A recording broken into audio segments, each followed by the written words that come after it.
দর্শক, এই মুহূর্তে পাওয়া খবরে আমরা জানতে পেরেছি বিএনপি চেয়ারপারসন বেগম খালেদা জিয়া আর নেই।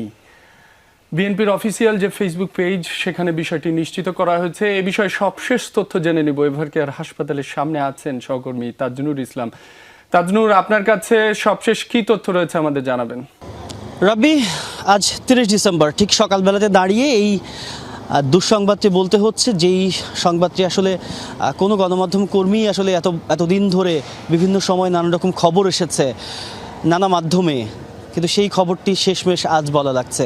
কারণ আজকে দলের তরফ থেকে এরই মধ্যে কনফার্ম করা হয়েছে, নিশ্চিত করা হয়েছে বেগম খালেদা জিয়া ঠিক আজকে সকাল 6টায় তিনি শেষ নিঃশ্বাস ত্যাগ করেছেন, তিনি মারা গেছেন।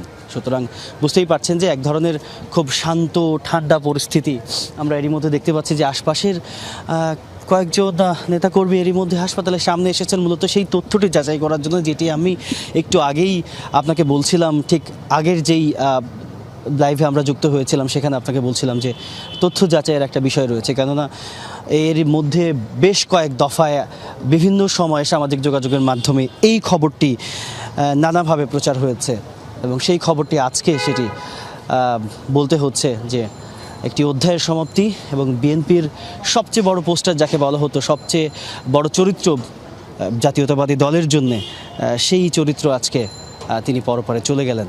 এবং একই সঙ্গে একটি শান্ত এবং খুবই শোকার্ত পরিস্থিতি এই মুহূর্তে এভারকেয়ার হাসপাতালের সামনে। নিশ্চয়ই পরবর্তী সময়ে দলের নেতাকর্মীরাও এই হাসপাতালে আসবেন এবং আইনশৃঙ্খলা রক্ষাকারী বাহিনীর সদস্যরা এরই মধ্যে ফটকে যারা রয়েছেন, বিশেষ করে পুলিশ সদস্য এবং বিজিবি সদস্য, তারা তো একেবারে প্রস্তুত অবস্থায় রয়েছেন, যেটি মনে হচ্ছে যে পরিস্থিতি অনুযায়ী তাদের সদস্য সংখ্যা বাড়ানোর সম্ভাবনা রয়েছে। আমরা বিভিন্ন সময় তাদের মধ্যে নিজেদের মধ্যে কথা বলতে দেখেছি। তবে গতকাল রাতে এই নাটকীয়তা কিংবা নানা রকম ঘটনা প্রবাহের মধ্যে দিয়ে গিয়েছে এভারকেয়ার হাসপাতালে। বিশেষ করে খুব জরুরি মুহূর্তে, খুব জরুরি অবস্থায় তারেক রহমান এবং তার স্ত্রী ডাক্তার জুবাইদুর রহমান এবং তাদের কন্যা জায়মা রহমান সহ পরিবারের সদস্যরা, একই সঙ্গে মেডিকেল বোর্ডের সদস্যরা, তারা দীর্ঘ সময় গতকাল বৈঠক করেছেন। তারা এই ব্যাপারটি, অর্থাৎ খালেদা জিয়ার যে চিকিৎসা যাত্রা, এই যে লম্বা সময় ধরে, 1 মাসেরও বেশি সময় ধরে, অর্থাৎ 23 নভেম্বর তিনি হাসপাতালে ভর্তি হয়েছিলেন, 23 ডিসেম্বর গিয়েছে 1 মাস, তারপরে আজ 30 ডিসেম্বর, অর্থাৎ এই 37 দিনের কিংবা সেই 37-38 দিনের যে চিকিৎসা যাত্রা, এই সময়টির মধ্যে দিয়ে নানান রকম ঘটনা ঘটেছে এই এভারকেয়ার হাসপাতালে।